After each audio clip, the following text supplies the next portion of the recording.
Good evening. My name is Nick Swan, and I'm here to talk to you about the impending apocalypse. It has finally happened. It is the beginning of the end. While police and military struggle vainly to uphold the semblance of law and order, society crumbles. People cower in fear behind locked doors, not sure what is on the other side. Yes, it could be the zombies, but it could also be the looters. With no more pretense, people have shown their true colors. You hear a banging on the door, and you motion for those with you to be quiet. It becomes more persistent, and it's clear the intent.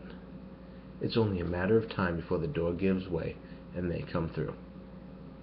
Tonight, I'm going to show you that you need to be prepared for the zombie apocalypse. Now, if you're a member of the human race or an inhabitant of the planet Earth, it is imperative that you hear what I have to say. For as long as I can remember, I've been intently reading information on zombies and the zombie apocalypse.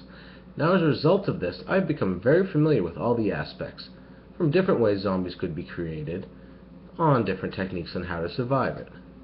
So first, I'm going to show you why you need to know this, starting by exploring that a zombie is not necessarily an undead creature, then going into how real the threat is, and then by showing you the importance of preparation. After all this, I'm going to show you how to get prepared, first physically, then mentally and emotionally, and finally, by having a getaway plan. Now make sure you are listening to this. You will not want to miss anything. So zombies do not necessarily mean undead. A zombie could be created by an infectious agent, not creating a Walking Dead situation, but stripping a living being down to a shell of a former self. An effective agent would target and shut down specific parts of the brain, says Stephen C. Schlossman, an assistant professor of psychiatry at Harvard University. He explains that although Walking Dead have some of their motor skills intact, the frontal lobe, which is responsible for morality, planning, and inhibiting impulsive actions, like taking a bite out of someone, is non-existent. The cerebellum, which controls coordination, is probably still there, but not fully functional. This makes sense, considering in zombie movies, they're usually easy to outrun a club in the head with a baseball bat. Now, the most likely culprit for this partially deteriorated brain situation is as simple as a protein, more specifically, a prion. Now, it's not quite a virus, and it's not even a living thing. The prions are nearly impossible to destroy, and there's no known cure for the diseases they cause. Now, zombies could actually be created by advancing technology. Nanobots are an actual self-replicating microscopic robot. Now, scientists have already created a nanocyborg by fusing a tiny silicone chip to a virus. The first thing they found out is that these cyborgs can still operate for up to a month after the death of its host. Notice how nanoscientists went right for zombification, even at this early stage? They know where the horror is. According to studies, within a decade they'll have nanobots that can crawl inside your brain and set up neural connections to replace damaged ones. Now, this threat is more real than you may realize. Look, Hollywood has overdone the idea of zombies to the point we have become immune to it. In the past 10 years, over 400 zombie movies have been filmed and released. Several of the mainstream movies have been comedies. Zombie walks are becoming a Halloween tradition in many cities throughout the U.S. Actually, 10% or more of all costume sales for Halloween are zombie-related. All of this leaves us both overexposed to the idea of zombies and less likely to take the situation seriously. Now, the U.S. government has a detailed plan in effect for a zombie invasion. Now, from responses to natural disasters to a catastrophic attack on the homeland, the U.S. military has a plan of action ready to go if either incident occurs. It has also devised an elaborate plan should a zombie apocalypse befall the country, according to a Defense Department document obtained by CNN. Careful detail has gone into this planning, considering all options from zombies created by occult experimentation to a vegetarian zombie that poses no threat to humanity, even zombies created by radiation. Obviously, they have considered this to be an actual threat to spend this much time and energy on planning for this. Now, being prepared could save your life. Matter of fact, ask any Boy Scout, always be prepared. It is important to have an emergency plan of action and to familiarize every family member with it. This will ensure that important steps will get done as quickly and efficiently as possible after a disaster strikes. It will also instill a sense of confidence in all family members, so that instead of the feelings of helplessness, panic, and chaos that unprepared individuals will face, your family will remain confident, calm, and organized. The actions taken during the first few minutes and hours after disaster will often turn out to be critical, perhaps even saving a life. Also, the CDC, Center of Disease Control, wants you to be prepared. An excerpt taken directly from their website states, "Ever wonder why zombies, zombie apocalypse, and zombie preparedness continues to live or walk dead on the CDC? As it turns out, what first began as a tongue-in-cheek campaign to engage new audiences with preparedness messages has proven to be a very effective platform. We continue to reach and engage a wide variety of audiences on all hazards preparedness via zombie preparedness." So now that you know why you need to be prepared, I want to give you some tools on how to prepare. First, let's look at being physically prepared. The worst thing that could happen is for a disaster to strike and find out that you're not prepared. What would you do if all of a sudden you could not go to a store or a restaurant to provide food for yourself and those most important to you? Storing food supplies is nothing uncommon.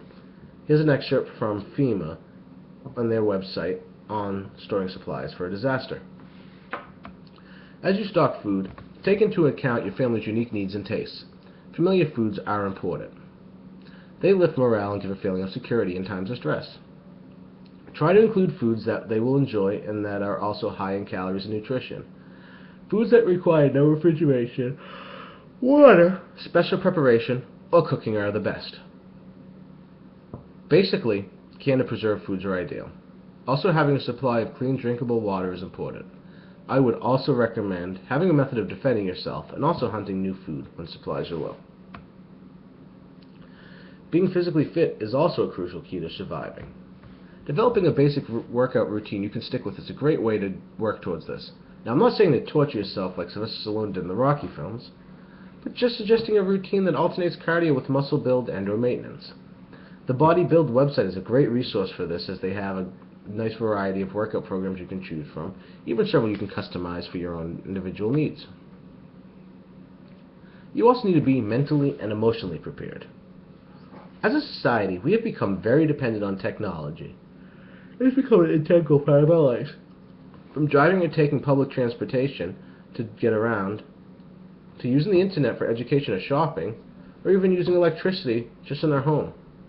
How do we survive if it was all taken away? Of course, we all enjoy the comforts of life, but we need to know how to exist without them.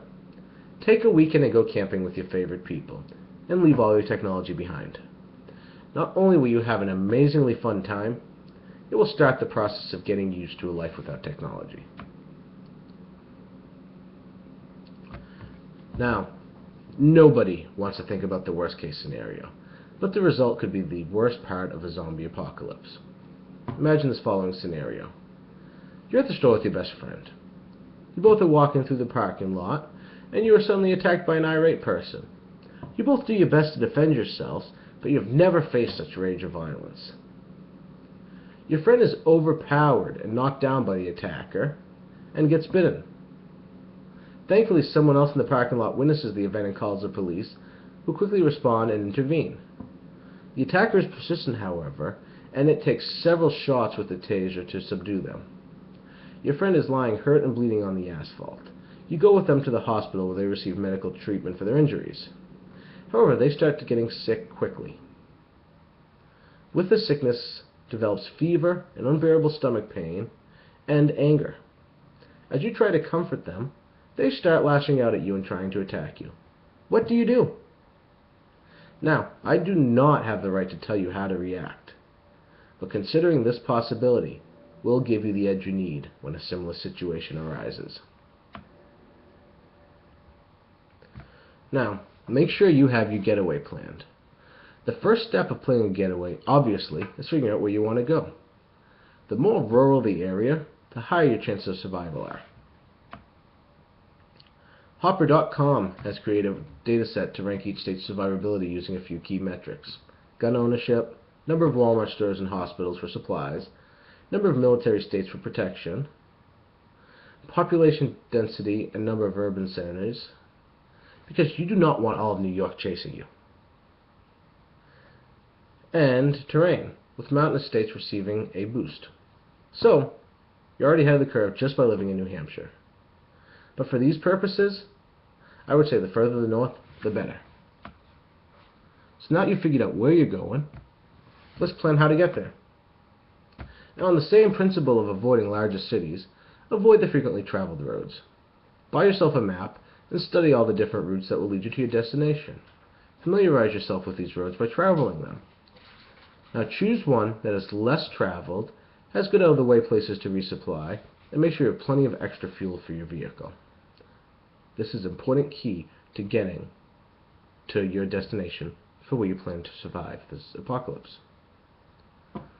Tonight, I have shown you why you need to be prepared for the zombie apocalypse and what you can do to start your preparations. Please take something from this tonight. It could help preserve your future. So now that you have all this information, what are you going to do with it? When the inevitable happens, will you be prepared? Create an emergency store. You may already have stuff in your home to start it. When the end begins, you will not be sorry. Thank you.